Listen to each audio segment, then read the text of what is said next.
ಸಾಮಾಜಿಕ ನೀತಿ ನಿರೂಪಣೆಗಳಲ್ಲಿ ಮತ್ತು ಯೋಜನೆಗಳನ್ನ ಜಾರಿಗೆ ತರುವಲ್ಲಿ ಸಮಾಜಶಾಸ್ತ್ರದ ಪಾತ್ರ. ನಾನು ಈಗಾಗಲೇ ಹೇಳಿದೆ, ಇದೆಲ್ಲ ಜವಾಬ್ದಾರಿ ಸರ್ಕಾರದ್ದು. ಕೇವಲ ಸಾಮಾಜಿಕ ಸಮಸ್ಯೆಗಳಿಗೆ ಪರಿಹಾರವನ್ನ ತಂದೊಡ್ಡುವುದಷ್ಟೇ ಅಲ್ಲದೆ ಒಂದು ಸಮಾಜವನ್ನ ಪ್ರಗತಿ ಪಥದತ್ತ ತೆಗೆದುಕೊಂಡು ಹೋಗುವಾಗ, ಇಲ್ಲ ಸಮಾಜದ ಶಾಂತಿ ಸುವ್ಯವಸ್ಥೆಯನ್ನ ಕಾಪಾಡಿಕೊಳ್ಳಬೇಕಾದಾಗ, ಇಲ್ಲ ಸಮಾಜದ ಎಲ್ಲ ನಾಗರಿಕರ ಕಲ್ಯಾಣವನ್ನ ಸಾಧಿಸಬೇಕಾದಾಗ ಸರ್ಕಾರ ಹಲವಾರು ಯೋಜನೆಗಳನ್ನ ಜಾರಿಗೆ ತರ್ತಾ ಹೋಗುತ್ತೆ.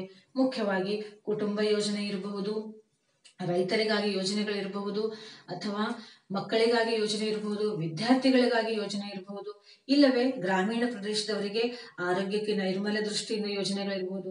ಈ ಎಲ್ಲಾ ಯೋಜನೆಗಳು, ಪಾಲಿಸಿಗಳಂತ ನಾವೇನ್ ಕರಿತೀವೋ, ಇವೆಲ್ಲವುಗಳನ್ನ ಜಾರಿಗೆ ತರಬೇಕಾದಾಗ ಮತ್ತೆ ಸಮಾಜಶಾಸ್ತ್ರಜ್ಞರ ಅಧ್ಯಯನಗಳು, ಸಲಹೆಗಳೇ ಬಹಳಷ್ಟು ಪ್ರಭಾವಕಾರಿಯಾಗಿ ಅವರಿಗೆ ಸಹಾಯವನ್ನ ಮಾಡ್ತಾ ಹೋಗ್ತವೆ. ಇನ್ನ ಅದಕ್ಕೂ ಮುಂದುವರೆದು next point, they promote the social welfare to backward and weaker section of the society. ಸಮಾಜದ ದುರ್ಬಲ ವರ್ಗಗಳ ಅಭಿವೃದ್ಧಿಗಾಗಿ ಸಮಾಜಶಾಸ್ತ್ರದ ಪಾತ್ರ. ಸಮಾಜಶಾಸ್ತ್ರದಲ್ಲಿ ಭಾರತ ಹಲವಾರು ವೈವಿಧ್ಯಮಯತೆಯನ್ನು ಹೊಂದಿರುವಂತಹ ಒಂದು ದೇಶ. ನೀವು ನೋಡ್ತೀವಿ, ಹಿಮಾಲಯದಿಂದ ಕನ್ಯಾಕುಮಾರಿವರೆಗೂ ನಮ್ಮ ದೇಶವನ್ನ ನಾವು ಗಮನಿಸಿದಾಗ ಒಂದು ಪ್ರಾಂತ್ಯಗಳಾಗಿರಬಹುದು, ಒಂದು ಪರಿಸರ ಆಗಿರಬಹುದು, ಆಹಾರ, ಉಡುಗೆ ತೊಡುಗೆ, ಭಾಷೆ, ಎಲ್ಲದರಲ್ಲಿಯೂ ನಾವು ವೈವಿಧ್ಯತೆಯನ್ನು ಕಾಣ್ತೀವಿ. ಎಲ್ಲೂ ಅದು ಏಕರೂಪವಾಗಿ ಇಲ್ಲ. ಅದೇ ರೀತಿ ಒಂದು ಸಣ್ಣ ಸಮೂಹವನ್ನ, ಒಂದು ಸಣ್ಣ ನಗರವನ್ನೇ ತೆಗೆದುಕೊಂಡಾಗ ನಗರ ಜೀವನವೇ ಬೇರೆ ಇರುತ್ತೆ, ಗ್ರಾಮೀಣ ಜೀವನವೇ ಬೇರೆ ಇರುತ್ತೆ. ಈ ರೀತಿ ವೈವಿಧ್ಯಮಯವಾಗಿರುವಂತಹ ಪ್ರದೇಶಗಳಲ್ಲಿ ಕೆಲವು ಸಮೂಹಗಳು ನಿರ್ಲಕ್ಷ್ಯಕ್ಕೆ ಒಳಗಾಗಿರುತ್ತವೆ. ಉದಾಹರಣೆಗೆ, ನಮ್ಮ ಭಾರತದಲ್ಲಿ ಸಹಸ್ರಾರು ವರ್ಷಗಳಿಂದ ಲಿಂಗ ತಾರತಮ್ಯದ ಆಧಾರದ ಮೇಲೆ ಹೆಣ್ಣು ಮಕ್ಕಳನ್ನ ನಾವೇನ್ ಮಾಡಿದೀವಿ, ಎರಡನೇ ಪ್ರಜೆ, ದ್ವಿತೀಯ ಪ್ರಜೆಯಾಗಿ ಆ ದ್ವಿತೀಯ ದರ್ಜೆಯಲ್ಲಿ ಅವರನ್ನ ನೋಡಲಾಗಿದೆ. ಇದರಿಂದ ಹಲವು ಅಸಮಾನತೆಗಳು, ಗಂಡು ಹೆಣ್ಣು ಅಸಮಾನತೆಗಳು ಉಂಟಾಗಿವೆ. ಇದಲ್ಲದೇನೆ ಇನ್ನು ಕೆಲವು ಸಾಮಾಜಿಕವಾಗಿ, ರಾಜಕೀಯವಾಗಿ, ಶೈಕ್ಷಣಿಕವಾಗಿ ಹಾಗೂ ಆರ್ಥಿಕವಾಗಿ ಹಿಂದುಳಿದಿರುವಂತಹ ಸಮೂಹಗಳಿವೆ. ಇನ್ನು ಕೆಲವು ಜಾತಿ ಆಧಾರಿತವಾಗಿ ಅಸ್ಪೃಶ್ಯರು ಎಂಬಂತಹ ಮತ್ತೊಂದು ಗುಂಪಿದೆ. ಈ ಎಲ್ಲ ಗುಂಪುಗಳನ್ನ ನಾವು ದುರ್ಬಲ ವರ್ಗಗಳು ಅಂತ ಹೇಳಿ ಪರಿಗಣಿಸ್ತೀವಿ. ಈ ದುರ್ಬಲ ವರ್ಗಗಳ ಕಲ್ಯಾಣ ಏನಿದೆಯೋ ಇದು ಕೂಡ ಸರ್ಕಾರದ ಹಾಗೂ ನಾಗರಿಕರ ಜವಾಬ್ದಾರಿಯಾಗಿದೆ. ಸೊ ಆದ್ದರಿಂದ ಪ್ರೊಫೆಸರ್ ಗಿಡ್ಡಿಂಗ್ಸ್ ಅವರು ಹೇಳ್ತಾರೆ, ಸಮಾಜಶಾಸ್ತ್ರ ಬರೀ ಮಾನವನ ಅಗತ್ಯತೆಯನ್ನ ಪೂರ್ತಿಗೊಳಿಸುವುದಷ್ಟೇ ಅಲ್ಲ, ಸಮಾಜ ಕಲ್ಯಾಣವನ್ನು ಕೂಡ ಅದು ಸಾಧಿಸುತ್ತೆ ಅಥವಾ ಸಾಧಿಸಬೇಕು. ಹಾಗಾದರೆ ಇಲ್ಲಿ ಕೂಡ ಸಮಾಜ ಕಲ್ಯಾಣವನ್ನ ಸಾಧಿಸುವಲ್ಲಿ ಸಮಾಜಶಾಸ್ತ್ರ ಮತ್ತೆ ತನ್ನದೇ ಆದ ಪ್ರಭಾವಿ ಕಾರ್ಯಗಳನ್ನ ಮಾಡ್ತಾ ಹೋಗುತ್ತೆ.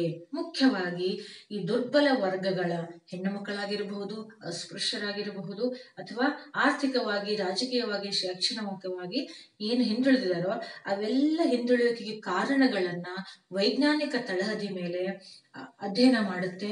ಆ ಕಾರಣಗಳಿಗೆ ಯಾವ ಪರಿಹಾರಗಳನ್ನ ಯಾವ ರೀತಿಯಲ್ಲಿ ಕೊಟ್ಟಾಗ ಪ್ರಭಾವಕಾರಿಯಾಗಿ ಯಶಸ್ವಿಯಾಗಬಹುದೆಂಬ ಸಲಹೆಗಳನ್ನ ಸರ್ಕಾರಕ್ಕೆ ಸಮಾಜಶಾಸ್ತ್ರ ನೀಡುತ್ತಾ ಹೋಗುತ್ತೆ.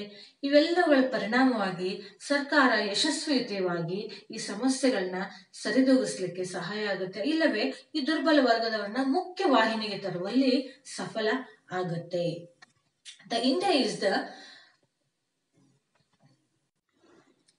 India is a land of diversities, and economically, socially, politically, and educationally, many groups are backward. And therefore, the government has responsibility to bring these groups into mainstream. And in this regard, the sociological studies are very helpful to make the policies to the government. And the next point is the sociology as the useful subject. Sociology has its own weightage as an important subject in a higher education like IAS, KAS, IFS. Many competitive exams included sociology as one of the main subject. ಬೋಧನಾ ವಿಷಯವಾಗಿ ಸಮಾಜಶಾಸ್ತ್ರ. ಜಗತ್ತಿನ ಬಹುತೇಕ college ವಿಶ್ವವಿದ್ಯಾಲಯಗಳಲ್ಲಿ ಸಮಾಜಶಾಸ್ತ್ರವನ್ನು ಒಂದು ಬೋಧನಾ ವಿಷಯವಾಗಿ ಪರಿಚಯ ಮಾಡಲಾಗಿದೆ. ಇನ್ನು ಶಾಲಾ ಹಂತದಲ್ಲಿ ಕೂಡ ಇವಾಗ ಪರಿಚಯವನ್ನ ಮಾಡಲಾಗಿದೆ. ಹಾಗಾದರೆ ಈ ಸಮಾಜಶಾಸ್ತ್ರದ ಅಧ್ಯಯನ ಕೇವಲ ಬರೀ ಉನ್ನತ ಅಧ್ಯಯನಕ್ಕಾಗಿ ಮಾತ್ರ ಅಷ್ಟೇ ಅಲ್ಲ, ಬೋಧನೆಗೆ ಮಾತ್ರ ಅಷ್ಟೇ ಅಲ್ಲದೆ ವೃತ್ತಿಪರತೆಗೂ ಕೂಡ, ವೃತ್ತಿಗಳಿಗೆಯೂ ಕೂಡ ಬಹಳ ಸಹಾಯಕಾರಿಯಾಗಿದೆ. ಮೊದಲೆಲ್ಲ ಅಥವಾ ಸಾಮಾನ್ಯವಾಗಿ ಜನರ ಮಾತಿನಲ್ಲಿ, ಆಡು ಮಾತಿನಲ್ಲಿ ನಾವು ಕೇಳ್ತಾ ಹೋಗ್ತೀವಿ, ಸಮಾಜಶಾಸ್ತ್ರವನ್ನ ಅಧ್ಯಯನ ಮಾಡಿದ್ರೆ ಕೇವಲ ಶಿಕ್ಷಕ ವೃತ್ತಿಗೆ ಮಾತ್ರ ಸೀಮಿತವಾಗಿರುತ್ತೆ ಅಂತ. ಇದು ತುಂಬಾ ತಪ್ಪು ಕಲ್ಪನೆ. ಸಮಾಜಶಾಸ್ತ್ರ ಅಧ್ಯಯನ ಮಾಡಿದವರಿಗೆ ಬಹಳಷ್ಟು ಇಲಾಖೆಗಳಲ್ಲಿ ಉದ್ಯೋಗ ಲಭ್ಯತೆಗಳ ಸಾಧ್ಯತೆ ಹೆಚ್ಚಾಗಿದೆ. ಮುಖ್ಯವಾಗಿ ಸಮಾಜ ಕಲ್ಯಾಣ ಇಲಾಖೆ, ಮಹಿಳಾ ಮತ್ತು ಮಕ್ಕಳ ಕಲ್ಯಾಣ ಇಲಾಖೆ, ಆಮೇಲೆ ಸಾಮಾಜಿಕ ಅಭಿವೃದ್ಧಿ ಇಲಾಖೆಗಳು ಹಾಗೂ ಸಲಹಾ ಮಂಡಳಿಗಳಲ್ಲಿ ಕೂಡ ಉದ್ಯೋಗ ಲಭ್ಯತೆ ಇದೆ. ಇದಲ್ಲದೇನೆ ನಾವು ಸರ್ಕಾರೇತರ ಸಂಘಟನೆಗಳು ಅಂತ ಹೇಳ್ತೀವಿ, NGOs ಅಂತ ನೀವು ಕೇಳಿರ್ಬಹುದು. ಅಲ್ಲಿಯೂ ಕೂಡ ಸಲಹೆಗಾರರಾಗಿ ಅಥವಾ ಸಮಾಜ ಪರ ಕೆಲಸಗಳನ್ನು ಕೈಗೊಳ್ಳಲಿಕ್ಕೆ ಸಹಾಯಕವಾಗಿ ಅಲ್ಲಿಯೂ ಕೂಡ ನಾವು ಉದ್ಯೋಗವನ್ನ ಗಿಟ್ಟಿಸಿಕೊಳ್ಳಬಹುದಾಗಿದೆ. ಇವೆಲ್ಲವೂ ಅಲ್ಲದೆ ಆಡಳಿತದ ಚುಕ್ಕಾಣಿ ಹಿಡಿಯುವಂತಹ ಅತಿ ಮುಖ್ಯ ಉನ್ನತ ಹುದ್ದೆಗಳಿವೆ. ಕೆಲವು ಜಿಲ್ಲಾಧಿಕಾರಿ, SP ಇವೆಲ್ಲ ನೀವು ಕೇಳಿರ್ತೀರಿ. ಈ ಎಲ್ಲಾ ಹುದ್ದೆಗಳು ಹಿಡಿಬೇಕಾದ್ರೆ ನೀವೆಲ್ಲ ಏನ್ ಮಾಡ್ಬೇಕಾಗುತ್ತೆ? ಸ್ಪರ್ಧಾತ್ಮಕ ಪರೀಕ್ಷೆಗಳಲ್ಲಿ ನೀವು ಉತ್ತೀರ್ಣರಾಗಬೇಕಾಗುತ್ತೆ. ಹಾಗಾದ್ರೆ ಈ ಸ್ಪರ್ಧಾತ್ಮಕ ಪರೀಕ್ಷೆಗಳು ಮುಖ್ಯವಾಗಿ ಭಾರತೀಯ ಆಡಳಿತಾತ್ಮಕ ಸೇವೆ, ಭಾರತೀಯ ಪೊಲೀಸ್ ಸೇವೆ, ಭಾರತೀಯ ವಿದೇಶಾಂಗ ಸೇವೆ, ಕರ್ನಾಟಕ ಆಡಳಿತಾತ್ಮಕ ಸೇವೆ ಇವೆಲ್ಲವುಗಳನ್ನ ಅಧ್ಯಯನ ಮಾಡಬೇಕಾದಾಗ ಕೂಡ, ಅಥವಾ ಈ ಸ್ಪರ್ಧಾತ್ಮಕ ಪರೀಕ್ಷೆಗಳಲ್ಲಿ ಸೋಶಿಯಾಲಜಿಯನ್ನು ಕೂಡ ಒಂದು ಮುಖ್ಯ ವಿಷಯವನ್ನಾಗಿ ಸೇರ್ಪಡೆ ಮಾಡಲಾಗಿದೆ.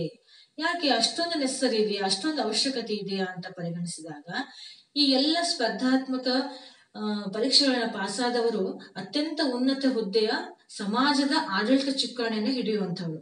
ಅವರಿಗೆ ಸಮಾಜದೊಂದಿಗೆನೇ ಹೆಚ್ಚಾಗಿ ಬೆರೆಯಬೇಕಾಗಿರೋದ್ರಿಂದ, ಸಮಾಜ ಕಲ್ಯಾಣಕ್ಕಾಗಿ ದುಡಿಯಬೇಕಾಗಿರೋದ್ರಿಂದ ಆ ಸಮಾಜ ಸ್ಥಿತಿಗತಿಗಳ ಬಗ್ಗೆ ಸಂಪೂರ್ಣ ಜ್ಞಾನ ಅತ್ಯವಶ್ಯಕ.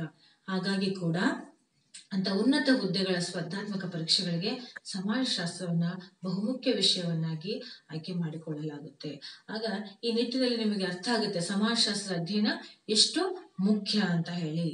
ಇನ್ನ ಅದರ ನಂತರ the role of social knowledge necessary in developing countries, because the economic backwardness of any country or developing countries are caused by their social conditions.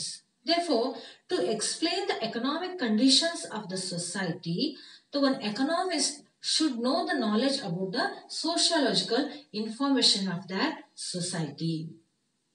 Now, next point, ಸಮಾಜದ ಆರ್ಥಿಕ ಸ್ಥಿತಿಗತಿಗಳ ಬಗ್ಗೆ ತಿಳ್ಕೊಳ್ಬೇಕಾದ್ರೆ ಸಮಾಜಶಾಸ್ತ್ರದ ಜ್ಞಾನ ಅತಿ ಮುಖ್ಯವಾಗಿ ಬೇಕು. ಯಾವಾಗ ಅಂದ್ರೆ ಮುಖ್ಯವಾಗಿ ಒಂದು ದೇಶದ ಆರ್ಥಿಕ ಬೆಳವಣಿಗೆ ಅಥವಾ ಕುಂಠಿತ ಆಗ್ತಾ ಇದೆ ಅಂದಾಗ ಅಲ್ಲಿ ಸಾಮಾಜಿಕ ಸಂಗತಿಗಳು ಕೂಡ ಕಾರಣವಾಗಿರುತ್ತವೆ. ಮುಖ್ಯವಾಗಿ ಹಿಂದುಳಿದ ದೇಶಗಳು ಅಥವಾ ಅಭಿವೃದ್ಧಿ ಪಥದಲ್ಲಿರುವಂತಹ ಅಭಿವೃದ್ಧಿಶೀಲ ರಾಷ್ಟ್ರಗಳನ್ನು ಗಮನಿಸಿದಾಗ ಅಲ್ಲಿ ಯಾವ ಕಾರಣಕ್ಕೆ ಆರ್ಥಿಕತೆ ಹಿಂದುಳಿದಿದೆ ಅಂದಾಗ ಅಲ್ಲಿಯ ಸಾಮಾಜಿಕ ಸ್ಥಿತಿಗತಿಗಳೇ ಬಹುಮುಖ್ಯ ಪ್ರಭಾವವನ್ನ ಬೀರ್ತಾ ಹೋಗಿರುತ್ತವೆ.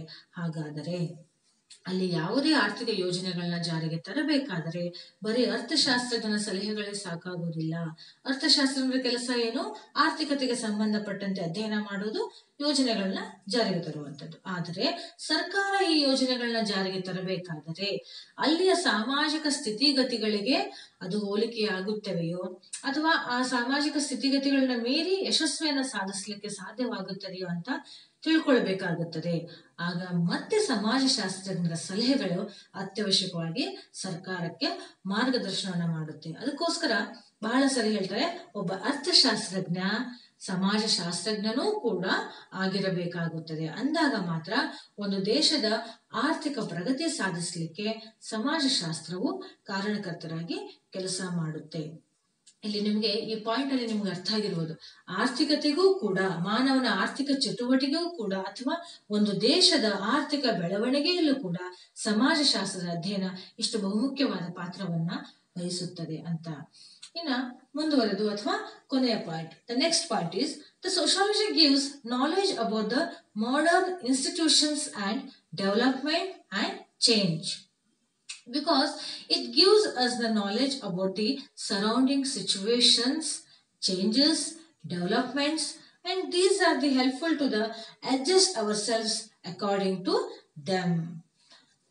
ಸಮಾಜಶಾಸ್ತ್ರ ನಮಗೆ ಸಾಮಾಜಿಕ ಬದಲಾವಣೆ, ಆಧುನಿಕತೆ ಹಾಗೂ ಬೆಳವಣಿಗೆಗಳ ಕುರಿತು ಮಾಹಿತಿಯನ್ನ ಕೊಡುವಂತಹ ಕೆಲಸ ಮಾಡುತ್ತೆ.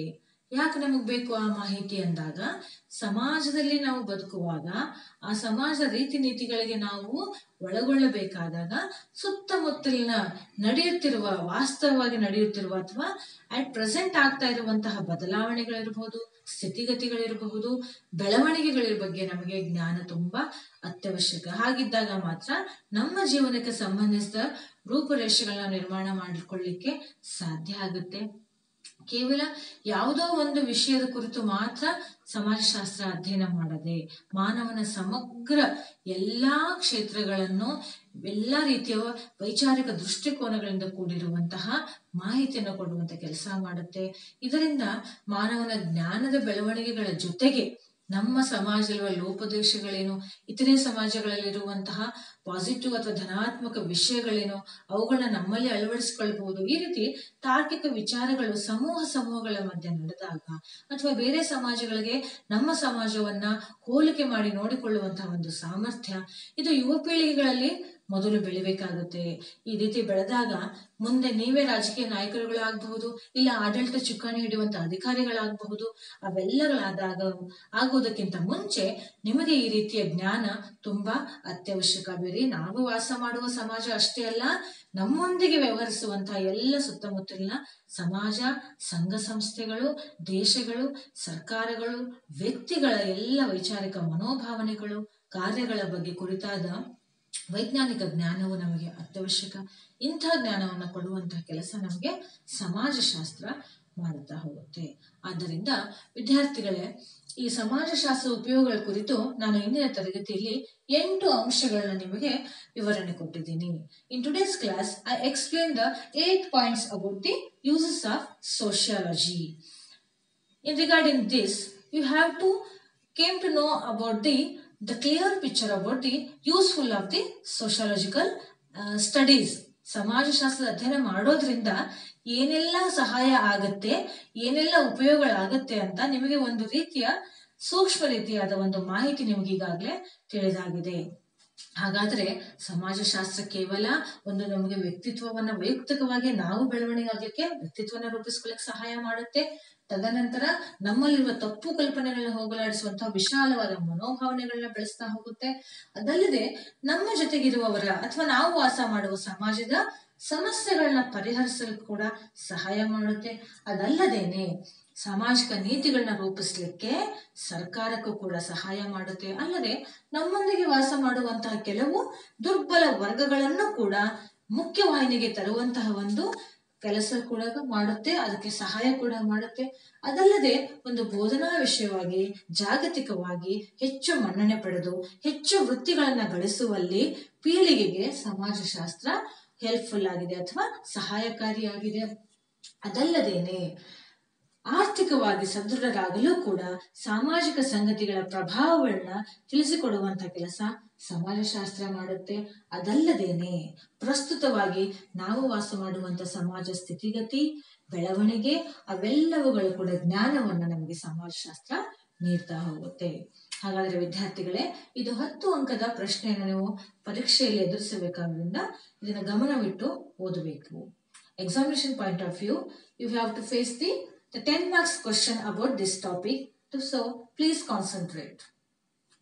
Thank you.